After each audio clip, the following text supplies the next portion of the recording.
Welcome into another episode of the Swamp247 Podcast. I am your host, Graham Hall, joined today by my co-host, Blake Alderman, and we are going to talk about some recent moves that the Gators have made in the transfer portal and in the recruiting ranks from the high school level.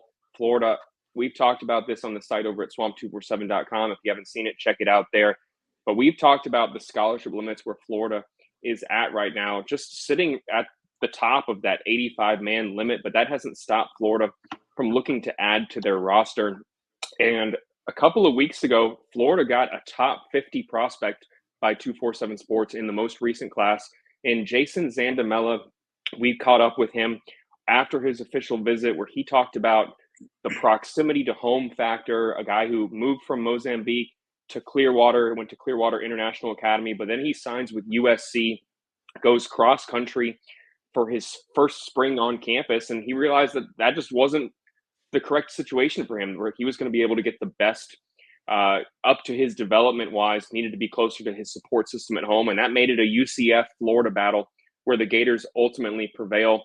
And it gave Florida, like we just said, a massive piece in their 2024 class where they've continued to rise up the rankings, 3 months after signing day, which is pretty impressive in my mind. Blake, you had a chance to talk to Jason's coach here. From what you've gleaned, what is Florida getting out of Jason, and maybe what do you see his impact being in 2024? I know he's a true freshman here, and Florida certainly, I don't think they're going to rely on a true freshman along the interior there, but there is some youth there, and there's some competition there with a guy moving positions from right tackle to right guard in Damian George, and another sophomore in Najee Harris looking to lock down that left guard spot. So certainly it looks like there's going to be an opportunity for him to get significant reps, especially from a practice standpoint. But from talking to his coach and what you've understood about Jason, what have you gathered about this latest addition for the Gators? Yeah, I think interior offensive line, I think more so center is probably where his, I guess, home position will be. But if you follow Florida recruiting, you know that they're big on that, versatility type positions. You could see a guy that is, a guard, right tackle, swing type of guy that could, plug and play type of player. You could have a guy that could play center guard. That's, I think, what Florida's plans are there with Jason. But I do think that center is probably more so going to be his home spot. And I think the luxury you get with a guy like Zandamela is you look at most high-profile elite offensive linemen that are in high school. You could be a guy that's going to play interior in college, but that's a guy that you're going to throw out at the offensive tackle position in high school just because guys are going to college is probably 9 times out of 10 going to be one of your better players on the offensive line at the high school level, unless you're one of those teams that's lucky enough to have multiple, big-time 4-star, high 3-star, whatever, top recruits on your high school roster. So you get a guy in Jason Zandamela that has played center in high school for his high school team. So this is a guy that understands how to read fronts, understands how to identify Mike linebackers, and understands how to, recognize things along the offensive line to make a call that could change the play or change the blocking scheme. So you've got a guy that maybe has a little bit of a jump start on those types of things and being able to identify those things. Not someone that you really have to teach from square one, but again, moving from high school to college, those are a little bit higher level type learnings and things you need to learn and see. And you more than likely will see things in college that he's never seen in high school. But I think the fact that he has that in the mental part of the game is a good thing. From talking to his coach, this is a guy that really fits into some of the blocking schemes that Florida wants to do. He's a guy that has the athleticism to pull out on a screenplay and get out there. A guy that is comfortable with outside zone blocking, a guy that can really play those gaps in the interior as far as blocking and picking up those types of blocks. So I think a lot of things that he's strong at as far as blocking schemes and picking up those things are things that will translate good to what Florida wants to do offensively. But, again, this is a guy that was a top 50 player on the top 247 in the 2024 cycle. He's ranked as the number 1 interior offensive lineman in 247 Sports transfer rankings, number 7 overall player on the transfer rankings. A guy that he's going to be listed as a transfer, but this is a guy that was there, 3 months out there at USC. So really a guy that you're getting that is still technically a high school player, even though he will be listed as a transfer. So, highest profile or highest recruit ranked that Florida has landed along the offensive line. So as they continue to try to build up that offensive line, whether it's plugging in transfer players, whether it's continuing to recruit the high school level, developing guys, identifying guys that you like at the high school level, it's a good start. They're really starting to put things together there. I don't know so much about a guy that's going to be able to impact this season. And I say that just because it's tough, because even if you're looking at a high school guy, most of those guys that really get those early snaps, or at least are in the rotation, or whatever you want to say, those are guys that are there in spring. They go through spring ball, they get their nose in the playbook. And here we have a guy that was not really there for much of the spring at USC. So even then, he's a guy that was still kind of learning the ropes at the high school level, because he was a guy that moved to the States to play football. He's a former rugby player. So I think that this year could be maybe a year where he gets in the rotation somewhat as the year goes on. I guess it kind of contingent on learning the playbook and how fast he can pick things up. But I would assume that that's going to be a guy that's going to make an impact down the line, that maybe this year, if he does get into the rotation, I think it would probably be closer to later in the year. And then each year you expect a little bit more out of him. So Florida getting a guy at the center position is good, because, you mentioned Najee Harris. You've got Roderick Kearney. Jake Slaughter's there now, but he's starting to get up there in eligibility. So with the Najee Harris's and the Roderick Kearneys, and now throwing in a Jason Zandamela, you've got a good problem, I guess, because all of those guys have mentioned playing center or playing guard, those guys that can move around. So you at least have some options, whether it be what you work on during the fall or what you work on next spring, to cross-train those guys to find out what your best starting five could be, plugging those guys around and seeing what they do. So Florida's got options, I guess, is the best thing to say there in the future, figuring out who plugs in best at guard, who plugs in best at the center position. So I think those are some good positives there for him. Yeah, I'm glad you mentioned Roderick Kearney, because if you followed our coverage of Kearney last year, that was a guy that he didn't have a great spring game, kind of had some mishandled snaps, and he spends the entire year on scout team. And he really, while some players in the transfer portal era are going to be a little bit down about being a scout team guy, from everything we heard, Kearney attacked that role and made the most of it, especially getting an abundance of practice snaps. And now he set himself up to maybe not be the starting center for Florida, but a guy who is pushing for that role and is able to get more valuable reps as a second-year guy. And it sets them up well for the future. Like you said, Jake Slaughter was inserted last year as a starting center due to injuries to Kingsley, and he gradually improved as the year went on, but someone who hadn't played initially his first year on campus. So it certainly seems that for Jason, if he can develop a whole bunch this year and set himself up for a promising year two, maybe get involved on special teams as well, just to get him some in-game experience. I don't know if it's a guy who may be in line to redshirt. That wouldn't surprise me whatsoever. I think a lot of that remains to be seen. But like you said, a good problem to have from a youth perspective, because having options along the interior is certainly something that this coaching staff is going to want to have for the future, just knowing that there's some guys that are getting up there in eligibility, from Slaughter to obviously Austin Barber, the tackles that they brought in. So a valuable addition, absolutely. And, you noted he's a transfer, but I count this guy as a part of the high school signee class, even though he spent time out there with USC. To quote the coaches, this is a guy who should be getting ready for his high school prom right now. And I think that absolutely getting him on campus, having already gone through practice sessions, it's a valuable addition for the Gators. Now, when you look at the future of Florida's roster addition process, I think that you saw another promising piece that the Gators were able to pick up within the last week, and that was in Jeramiah McCloud, a guy who had been on campus several times, had talked about Florida being one of the top teams that were on his list, formerly committed to Mississippi State, and he had looked like he was backing off that pledge gradually, and the Gators are able to secure his commitment.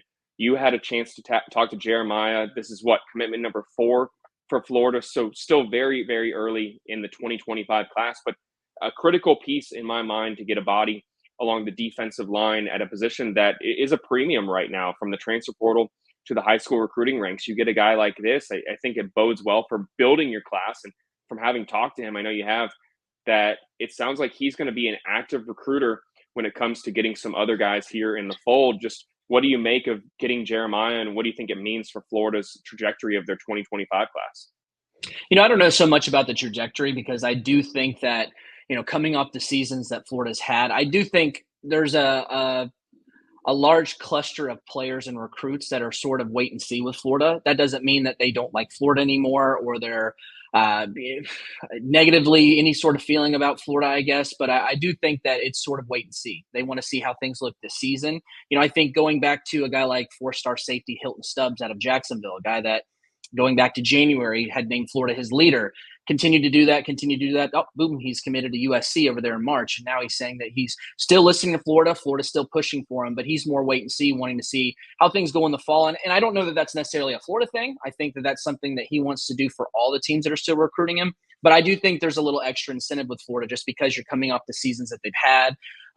There's social media talk. These kids spend a lot of time on social media. They see these things of, just, oh man, what's going to go on with the coaching staff. And a lot of that remains to be seen.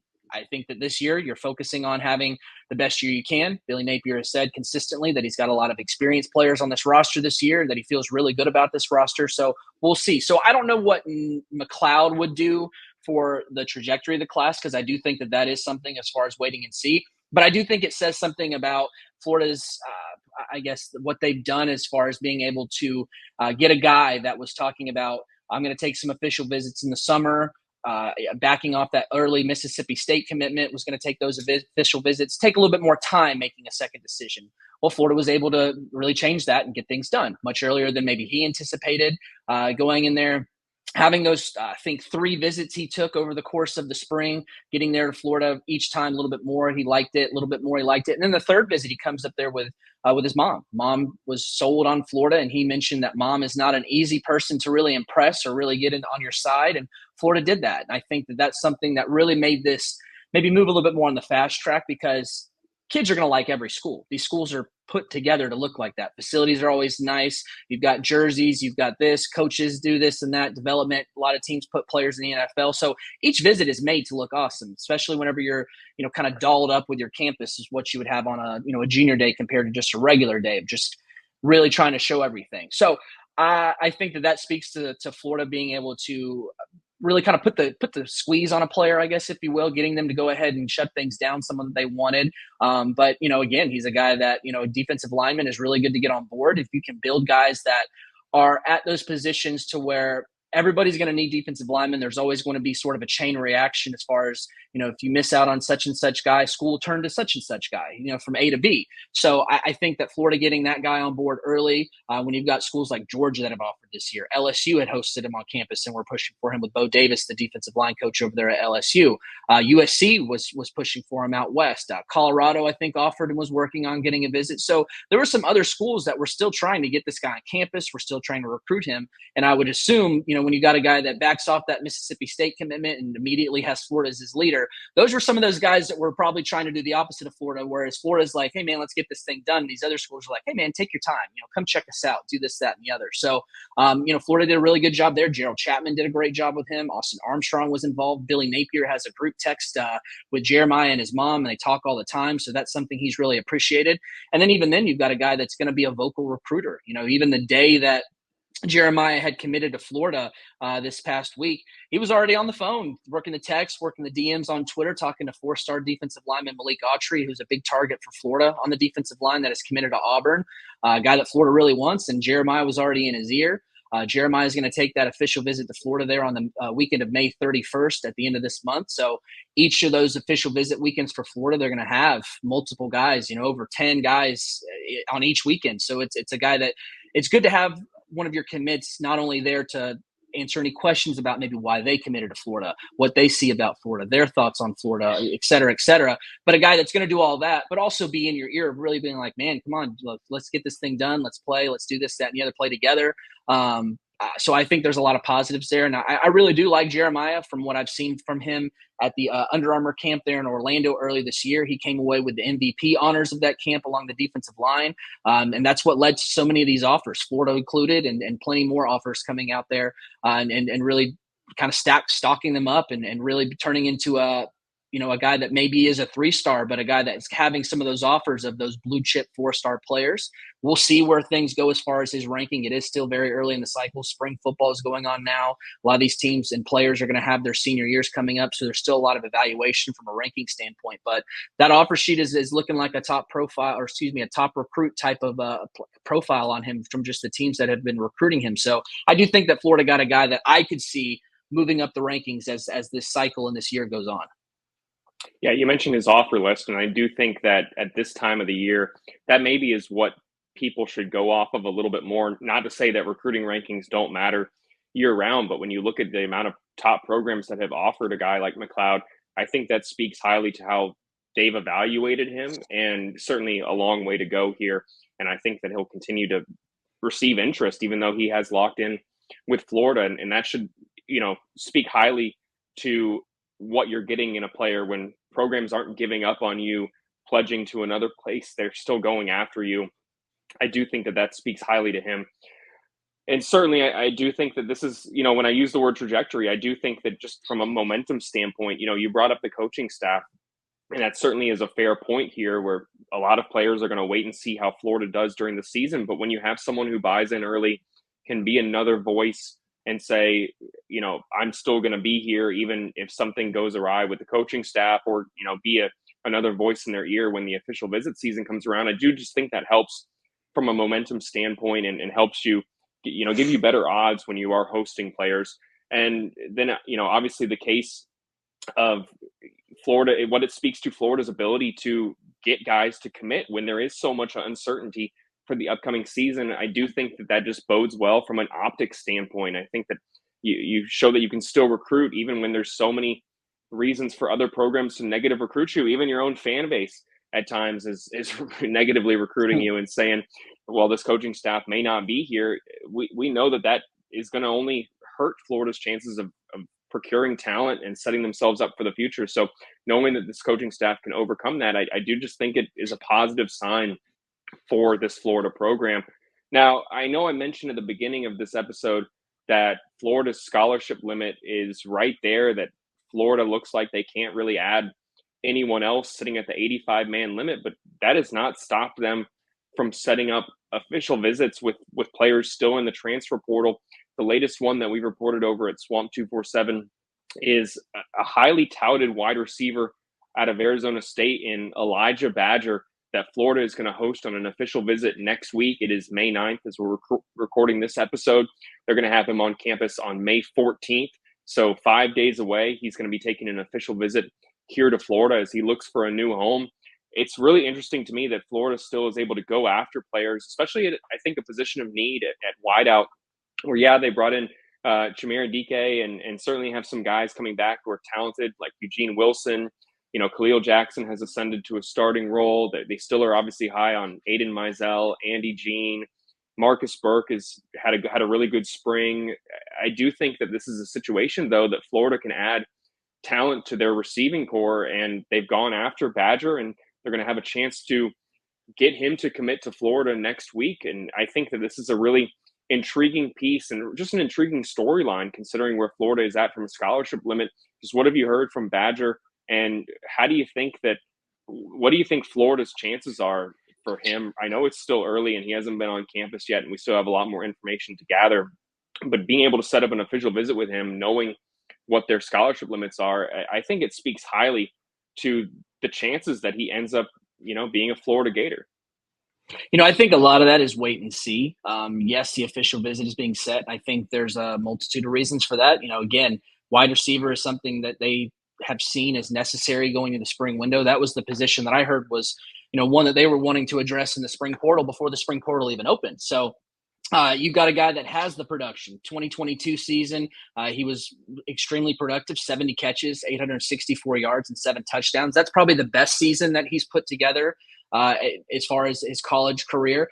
Had a really good season last year. I believe he was Arizona State's leading receiver last season as well. So the production is there. And I think for Florida, you've got, guys like Chimere Dike, like you mentioned. You've got all these young guys, some of the guys that are maybe a little bit older in eligibility, but just haven't had those consistent game reps. So there are some unknowns as far as, kind of past DK and Trey Wilson, who was really good as a freshman, as a young guy himself. So could those guys that are currently on Florida's roster take that next step if the opportunity's there or the experience gets there as the season goes along? Sure, absolutely. That'd be ideal. That's most ideal for Florida, is these guys that they brought in really taking that next step and turning into guys that they can count on, or at least impact players. So aside from that, I think you look at what Badger has, that there's some production there. Can he make that jump to the next level? I think from the continuing recruiting of him, I think that shows that they do think highly of him. I believe he's currently the highest rated uncommitted transfer portal wide receiver target right now on 247 Sports. So it's a really good guy there. So I think the thing where I'm maybe more so wait and see with where Florida's at, because yes, the numbers are an elephant in the room, but I think also you've got a guy that I believe it was the Oregon game last year. He suffered a back injury.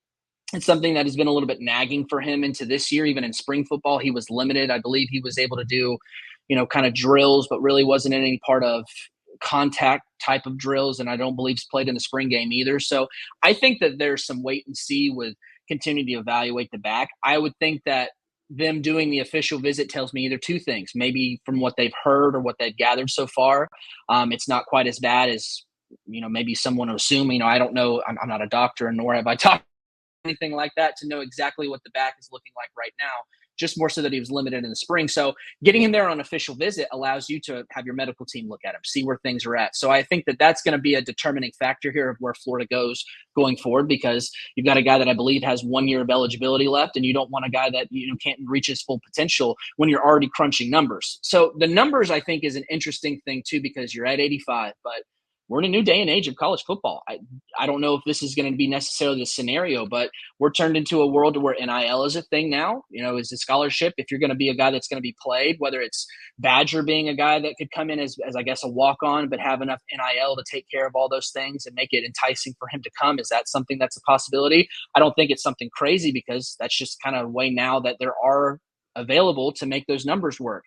You've got some guys in Cam Carroll and Keon Zipperer that this past season suffered those injuries, and it's, I guess, unknown, because I believe, correct me if I'm wrong, both of those guys were either limited or out all spring, right? So will those guys be available in the fall? I guess that's a question there. How serious are those injuries? Are we talking, medical, retirement type thing? So again, I'm just more so giving options there, but if those guys aren't available to play, that's certainly a way to where you could open up the numbers. And then could just somebody, with the transfer portal window being closed now, you're not going to even have those graduate guys that will be able to enter the portal now, like where you could in previous years to enter after that.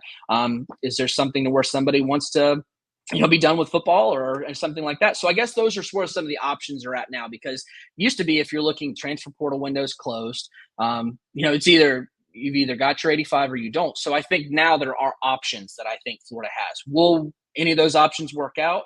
Are those roads they travel? I don't necessarily know right now, but I guess those are sort of setting the table of, I guess, what I've at least see as some options that Florida could have if this is a road that they want to go down with Elijhah Badger. So, getting someone that can complement Trey Wilson, that has that production, I think is important for them, because Trey Wilson, you look at what he did as a freshman, you hope that he continues to make that jump as a sophomore. But now the word's out on him. This is a guy that's dynamic, that Florida's going to want to get the ball. Do you just focus on him and then try to have these other guys that maybe don't have the experience or the I guess the age of that to take that next step? Do you kind of try to shut down and focus on Trey Wilson and let these other guys beat you? Or do you go out and get a guy like Elijhah Badger that at least gives you two options? If you shut down an Elijhah Badger, you've got Trey Wilson open, or any other players that are there, vice versa. So I think that that's where Florida's at now, is just trying to get a guy like that can just continue to give them another weapon in their offense.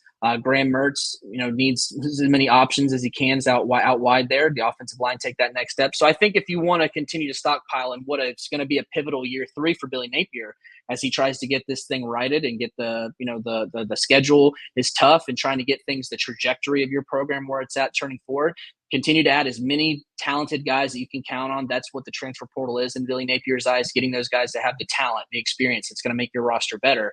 And Badger is certainly one of those guys, at least I think. But I do think that there are some questions about the back. Getting those answered on his official visit, I think, is the next step. But got a guy that has visited Washington for an official, has visited Arizona for an official visit. And the way the transfer portal works is a lot of times those guys do commit on their official visits, if not a couple days after. So we've got a guy that has taken both these visits, still remains uncommitted. So I think that lets you know that Florida at least has a fair shot if that back checks out and everything medically works out and every other, dotting the I's and crossing the T's works out to where you're look at in your evaluation part of your portal. So I do think that Florida has a shot with the fact of just he's still uncommitted after taking those visits at this point. But I do think there are some questions that will be able to be answered on that official.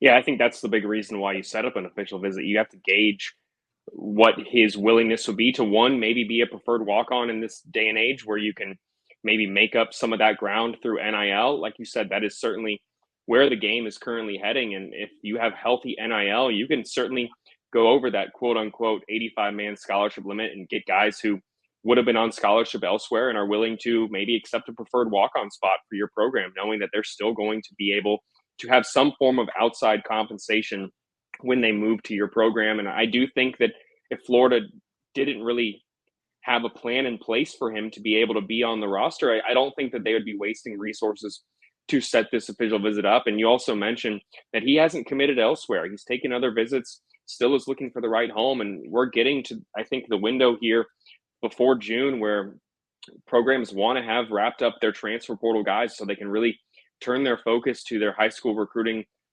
efforts and making sure that roster is all set by the time of summer workouts. So certainly seems like there's a little bit of a deadline here, but like you mentioned with his back ailment, that is, I think, a factor that is really going to be a determining one, how Florida feels about him being able to contribute this upcoming season, being able to check him out on their own and make that determination is probably an ulterior motive here for this official visit. And it makes a lot of sense here that you want to see for yourself and get a firsthand impression of where he stands before both parties make a commitment. So certainly we'll have a lot more information on Badger next week as he takes his official visit. We'll be talking to him about how that feels and what he liked about the Florida program. And certainly, like I said, a lot more information coming from Blake Alderman over there at Swamp247. And we'll be back in a couple of weeks as, like I mentioned, programs turn their focus to the high school recruiting ranks as we get into that official visit season here at May 31st, right?